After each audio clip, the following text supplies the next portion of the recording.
बिहार की राजनीति का ध्रुव तारा, सत्ता के शिखर पर निरंतर विराजमान,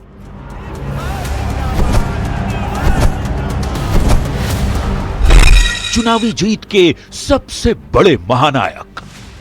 मैं नीतीश कुमार सत्यनिष्ठा से प्रतिज्ञान करता हूं। 10 बार मुख्यमंत्री बनने वाले एकमात्र सीएम। मैं Nitish Kumar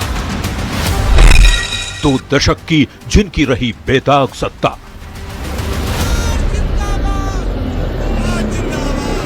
I think it's total failure of the railway. That's why I have accepted the responsibility. Anti incumbency पर जो पड़ते रहे भारी,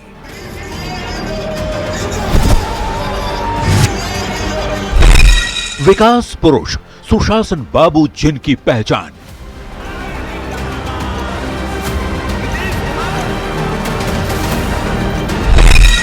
वो हैं सबके नीतीश। नमस्कार, मैं हूं आपके साथ शिप्रा झा और विशेष में आपका बहुत बहुत स्वागत है। लोकतंत्र के इतिहास में ऐसी गिनी चुनी ही सरकारें हैं जहां 2 दशक या कहें 20 साल से एक ही नेता निर्विरोध मुखिया बना रहा हो। सत्ता पर इतने लंबे समय तक काबिज रहने के बावजूद ना तो भ्रष्टाचार का एक भी दाग लगा, ना ही कभी एंटी इनकम्बेंसी ही उन पर हावी रही। जनता बार बार उनके नेतृत्व में बने गठबंधन को चुनती रही। बिहार की सत्ता में रहते जिसने प्रदेश को विकास और सुशासन की ऊंचाइयों तक पहुंचाया, उस शख्सियत का नाम है नीतीश कुमार। बिहार की राजनीति का वो ध्रुव तारा जो सबका है। आज के विशेष की हमारी इस खास पेशकश में देखिए सबके नीतीश। आज नीतीश कुमार नहीं रह गए, आप लोग नहीं रह गए।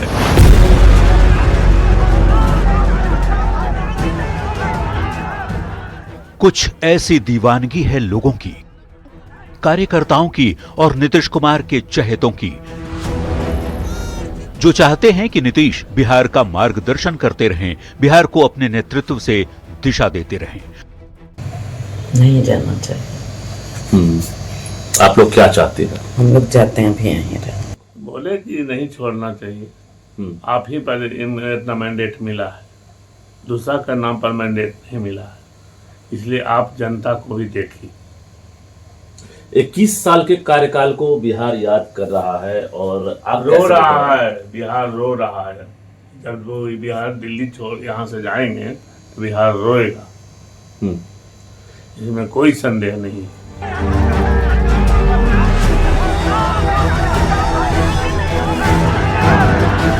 5 मार्च को जैसे ही नीतीश कुमार ने राज्यसभा के लिए नामांकन का पर्चा दाखिल किया, उसके बाद से ही जेडीयू कार्यकर्ताओं और नीतीश के समर्थकों की कुछ ऐसी ही प्रतिक्रियाएं सामने आने लगी।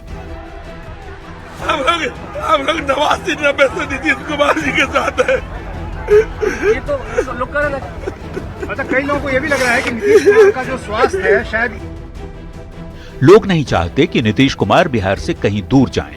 महिलाएं नीतीश कुमार से गुहार लगा रही हैं, वो महिलाएं जो नीतीश कुमार की बड़ी वोट बैंक मानी जाती हैं।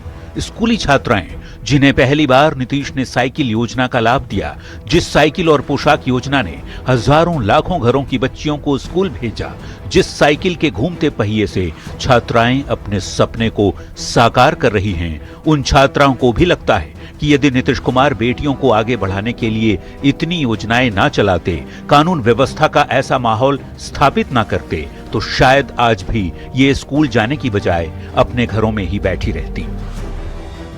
नीतीश जी ने हम लोग के लिए बहुत कुछ किए हैं और हम लोग को छात्रवृत्ति का पैसा मिलता है, पोशाक मिलता है, प्रत्येक दिन खाना खाने के लिए मिलता है और घूमने के लिए भी मिलता है। हम लोग का क्लास अच्छा से चलता है। यहाँ पे स्कूल में आते हैं तो बहुत अच्छा महसूस होता है, सुरक्षित लगता है।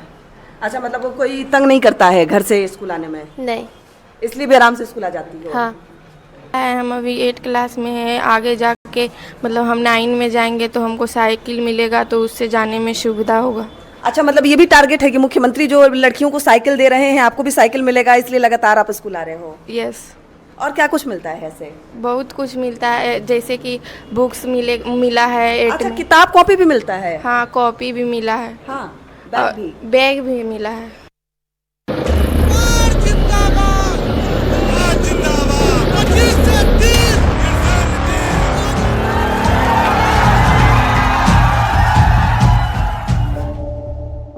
नीतीश कुमार को लेकर लोगों की दीवानगी यूं ही नहीं है। पिछले 20 साल से बिहार की राजनीति में ये सच कोई नहीं झुठला सकता कि नीतीश कुमार बिहार के ध्रुव तारा हैं, जो सत्ता की दशा और सियासत की दिशा हमेशा तय करते नजर आए। बिहार की सियासत में नीतीश कुमार की अहमियत कुछ ऐसी है, उनका कद इतना बड़ा है, उनकी उपलब्धियां इतनी असामान्य हैं कि उन्हें नजरअंदाज करना नामुमकिन है। यह सच है कि बिहार में नीतीश कुमार निरंतर 20 साल से सरकार चलाते रहे।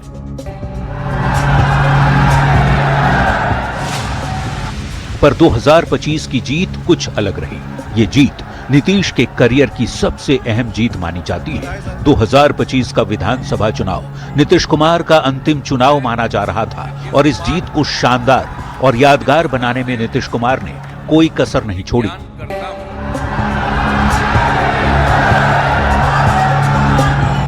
नीतीश कुमार का मिशन नहीं रुका और एनडीए को 15 साल में सबसे बड़ी जीत का तोहफा 202 सीटों के साथ यदि मिला तो इसके नायक रहे नीतीश कुमार। बिहार में नीतीश कुमार के अपरिहार्य बने रहने का कारण उनकी सोशल इंजीनियरिंग है। नीतीश कुमार ने समाजवाद और सेक्युलरिज्म का एक ऐसा फार्मूला बनाया जो विरोधियों के लिए क्रैक करना असंभव था।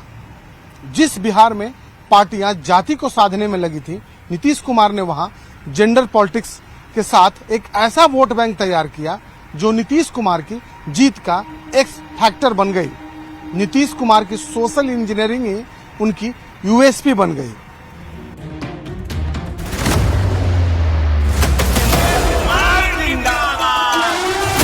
नीतीश कुमार कुर्मी समाज से आने वाले नीतीश कुमार कॉलेज के दिनों से ही छात्र राजनीति में सक्रिय रहे। बिहार से शुरू हुए जेपी आंदोलन में भी नीतीश ने बढ़ चढ़कर हिस्सा लिया। उनके दोस्त रहे लालू प्रसाद सियासत में आने के बाद प्रतिद्वंदी बन गए। करियर की शुरुआत में लालू यादव की लोकप्रियता नीतीश की सबसे बड़ी चुनौती रही। जेपी के नेतृत्व में बने जनता दल के नेताओं के बीच विचारों का टकराव शुरू हो गया। पार्टी में कई गुट बन गए। आखिरकार 1994 में नीतीश कुमार ने जनता दल से अपनी राह अलग कर ली और जॉर्ज फर्नांडिस के साथ मिलकर समता पार्टी का गठन किया। समता पार्टी के गठन के बाद भी नीतीश कुमार की राह आसान नहीं हुई।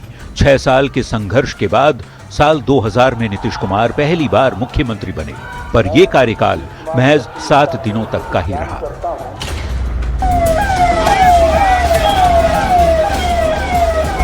नीतीश की पहली सरकार 1 हफ्ते में ही गिर गई और सत्ता वापस राबड़ी देवी के हाथों में चली गई, क्योंकि उस वक्त लालू प्रसाद भ्रष्टाचार के आरोप में जेल की हवा खा रहे थे।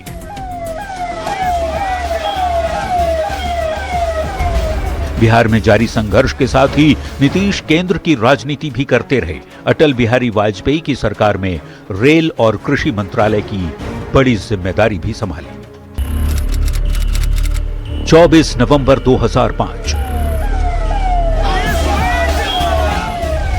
ये वो तारीख थी जिस दिन से इतिहास की शुरुआत हुई।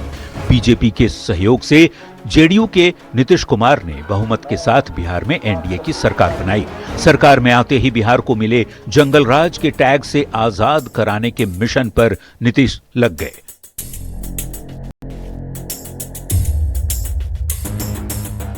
पुलिस प्रशासन को सशक्त और दुरुस्त किया। महिलाओं की शिक्षा, सुरक्षा और सशक्तिकरण को अपना लक्ष्य बना लिया और 5 साल के भीतर बिहार की सूरत बदल कर रख दी। नतीजा यह हुआ कि 2010 में नीतीश कुमार ने प्रचंड जीत दर्ज की और इस जीत में उनका सबसे बड़ा सपोर्टर बनी बिहार की महिला मतदाता। नीतीश कुमार ने तीसरी बार मुख्यमंत्री पद की शपथ ली।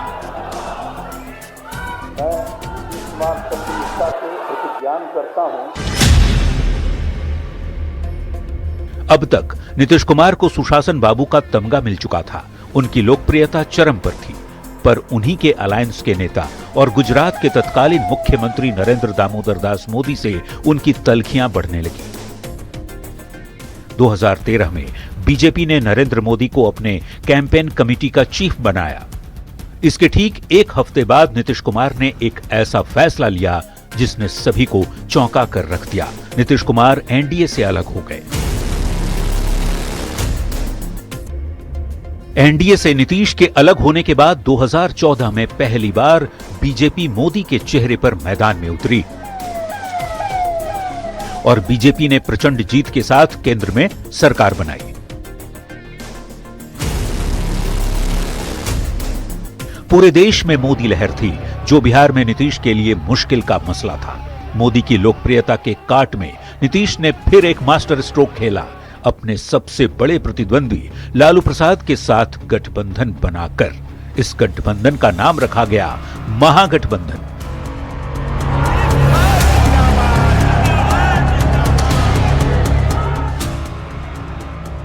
नीतीश एनडीए से अलग हुए और आरजेडी के साथ मिलकर चौथी बार मुख्यमंत्री पद की शपथ ली। मैं नीतीश कुमार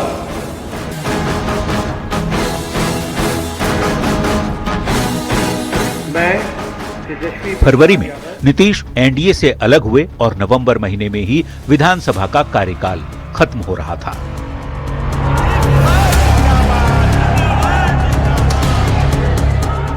सभी की नजरें इस पर थी कि क्या इस अटपटे गठबंधन को जनता स्वीकार करेगी।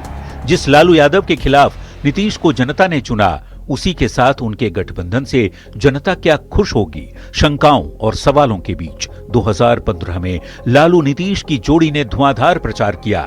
नतीजा, नीतीश कुमार ने 5वीं बार मुख्यमंत्री पद की शपथ ली। लालू प्रसाद के साथ नीतीश कुमार ने गठबंधन तो किया, पर भ्रष्टाचार के आरोपों से वे तंग आ गए। जो आप पर आरोप लगा है उसका उत्तर दे दीजिए बिंदुवार।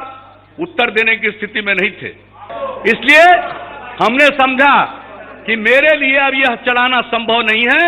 हमने अपने आप को अलग किया।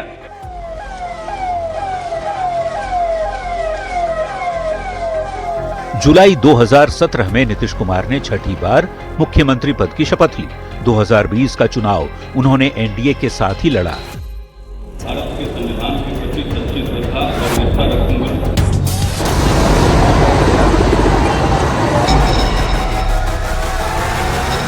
तब तेजस्वी यादव पहली बार अपने बूते पर नीतीश के खिलाफ हुंकार भर रहे थे। एंटी इनकम्बेंसी की आशंका राजनीतिक जानकारों की चर्चा में शुमार थी। नतीजे आए तो आरजेडी सबसे बड़ी पार्टी बनकर उभरी जरूर। आरजेडी को 75, बीजेपी को 74 और जेडीयू को महज 40 सीटें मिली, यानी बहुमत बेशक एनडीए के पास था, पर जेडीयू तीसरे नंबर पर आ गया था। ऐसे में आमतौर पर ज्यादा नंबर लाने वाली पार्टी अपना मुख्यमंत्री बनाती है, पर बिहार में ऐसा हुआ नहीं। बीजेपी के सपोर्ट से नीतीश कुमार ने 7वीं बार मुख्यमंत्री पद की शपथ ली। भारत के संविधान के प्रति सच्ची श्रद्धा और निष्ठा रखूंगा। मैं थोड़ा सा पहले ले जाना चाहूंगा। 20 वर्ष पहले जब नीतीश कुमार यहाँ सत्ता में आए तो बड़ा स्मार्ट पॉलिटिक्स उन्होंने किया। स्मार्ट पॉलिटिक्स इस रूप में उन्होंने किया कि एक तो उन्होंने देखा लॉ एंड ऑर्डर बहुत खराब है, और लॉ एंड ऑर्डर से सबसे अधिक अफेक्टेड कौन होती हैं, तो बिहार की महिलाएं होती हैं, और महिलाएं ऐसी हैं जिनकी संख्या 50% से ऊपर है।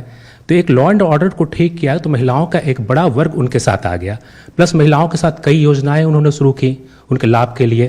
तो एक तरह से एक पक्का वोट बैंक के रूप में ये महिलाएं उनके साथ आ गई और आज भी जुड़ी हुई।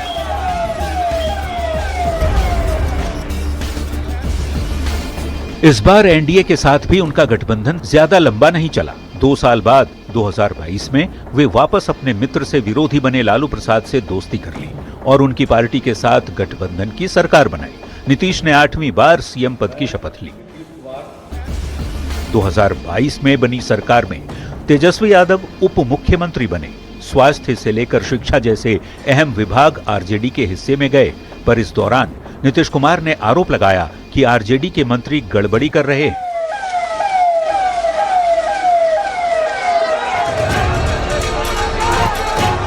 उन्होंने फिर से यू टर्न लिया और कड़कड़ाती ठंड में बिहार की सियासत को गरमा दिया।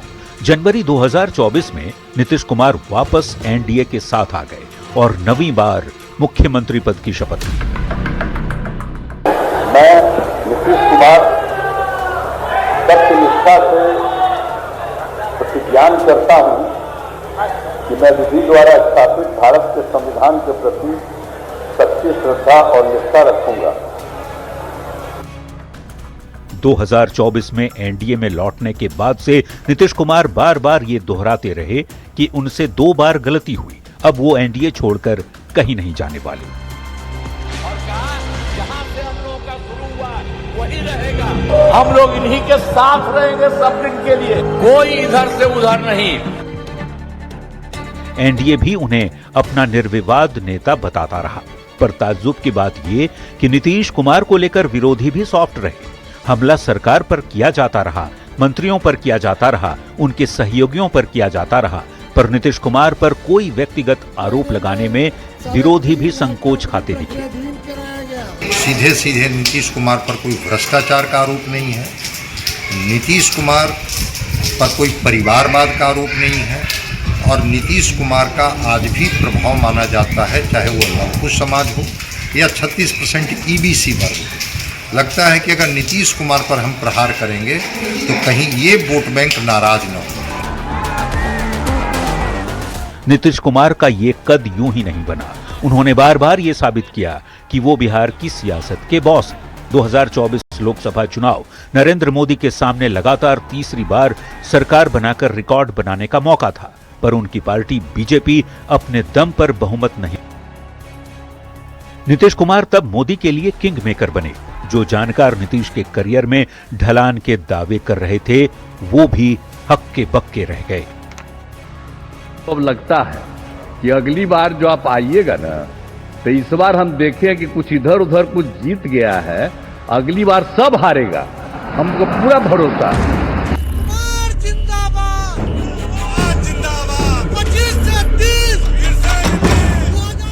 2025 बिहार विधानसभा चुनाव में भी नीतीश कुमार की पार्टी पर विरोधी तंज कस रहे थे, बीजेपी के डोमिनेंस का आरोप लगा रहे थे। इस बीच एनडीए के भीतर भी सीट बंटवारे को लेकर खींचतान जारी थी। पिछली बार जेडीयू के वोट काटने वाले चिराग पासवान अब की बार गठबंधन में शामिल थे। किसे किस सीट की कुर्बानी देनी होगी, इस पर कयासबाजी जारी थी। इसी बीच नीतीश कुमार ने उम्मीदवारों की पहली लिस्ट जारी कर दी और साफ संदेश दे दिया कि जेडीयू के स्ट्रॉन्ग होल्ड वाली सीटों से वो समझौते को कतई राजी नहीं है। बार बार यह सवाल उठता था नीतीश कुमार को लेकर के, नीतीश कुमार में अब वह चमक व धमक नहीं, लेकिन हम बार बार कहते थे कि नीतीश कुमार में चमक और धमक बरकरार है और इसी का परिणाम भी चुनाव परिणाम में दिखाई पड़ा है। समझौता न करने वाली सियासत, साफ छवि और सुशासन मॉडल ने नीतीश कुमार को बिहार में अपरिहार्य बना दिया। 2025 में एक बार फिर से नीतीश के नेतृत्व वाले एनडीए को सत्ता की कमान सौंपकर जनता ने भी ये संदेश दे दिया कि नीतीश कुमार पर उनका भरोसा क्यों है। तभी नीतीश कुमार के लिए कहा जाता है कि वे सबके लिए हैं, नीतीश सबके हैं। Bureau report, news 18।